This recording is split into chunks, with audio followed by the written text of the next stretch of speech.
জীবন কাহিনী। আসসালামু আলাইকুম। ওয়ালাইকুম আসসালাম। আপু কেমন আছো? আলহামদুলিল্লাহ ভালো। তোমার ফ্যামিলির সবাই কেমন আছে? ফ্যামিলি সবাই ভালো আছে, কিন্তু আমার আব্বু একটু অসুস্থ। আচ্ছা, আর তোমার নামটা কি জানো? একবার বলবে প্লিজ। আমার নাম হচ্ছে মিথিলা। মিথিলা, তোমার দেশের বাড়ি কোথায়? ঠাকুরগা। ঠাকুরগা। আমার প্রশ্ন করার উদ্দেশ্য হচ্ছে, তোমাকে তো চিনি, দর্শক যে নতুন দর্শক আছে তারা তো জানার একটু বিষয় আছে, জন্য প্রশ্ন করলাম। এখন তুমি কি করছো? বর্তমানে আমি কিছুই করি না, আমি বাড়িতেই থাকি। আচ্ছা, তোমার আব্বু অসুস্থ আছিল দীর্ঘদিন, এখনো অসুস্থ আছে না? ঠিক তো হয়নি? না, ঠিক হয়নি, মানে হয়েছে, মানে মোটামুটি এখনো পরিপূর্ণভাবে সুস্থ হয় নাই। আচ্ছা, তুমি তো অনেক ভিডিও করলে, কোনো দেশ বা প্রবাস থেকে কোনো ভাই সাড়া দেয়নি? এখনো ওরকম মানুষ পাই নাই দেখে তো এখানে আসছি ভিডিও করার জন্য। আচ্ছা, তুমি কি ধরনের মনের মানুষ চাচ্ছ যে এখন এত সুন্দর লোক, তোমার এত ভালো চেহারা, তো তুমি ভালো মনের মানুষ পাচ্ছ না, তার কারণটা কি জানতে পারি?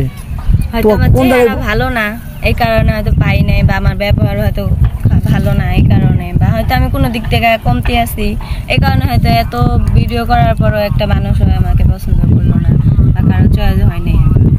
আচ্ছা, এটাই হতে পারে তোমার শেষ ভিডিও। কোনো প্রবাসী ভাই যদি তার ওয়াইফ থাকা অবস্থা তোমাকে বিয়ে করতে চায়, তোমাকে চালাতে পারবে, তাকে চালাতে পারবে, তাতে কি তুমি রাজি আছো?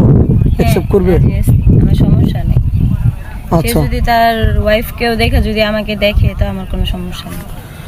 কোনো প্রবাসী ভাই যদি তোমাকে বিয়ে করে বাংলাদেশে রেখে যায়, তুমি কি ওর পরকে লিপ্ত হবা? না, জীবনও না। যেহেতু আমার এই বিপদের টাইমে উনি আমার পাশে থাকবে, তাহলে ওনাকে কেন আমি পরবর্তীতে ছেড়ে দেব? আচ্ছা, তুমি পড়াশোনা কতটুকু করেছো? এসএসসি পাস করছি। এসেছে, বাস করছো না? তুমি তো মুসলমান, জি, নামাজ কালাম তো পড়া হয়। অবশ্যই। আচ্ছা, তোমার কি যৌথ ফ্যামিলি ভালো লাগে না সিঙ্গেল ফ্যামিলি ভালো লাগে? যেহেতু ফ্যামিলি ভালো লাগে, মানে আল্লাহ পাক যেটা কপালে রাখছে সেটাই তো হবে, তাই না? তা তো অবশ্যই।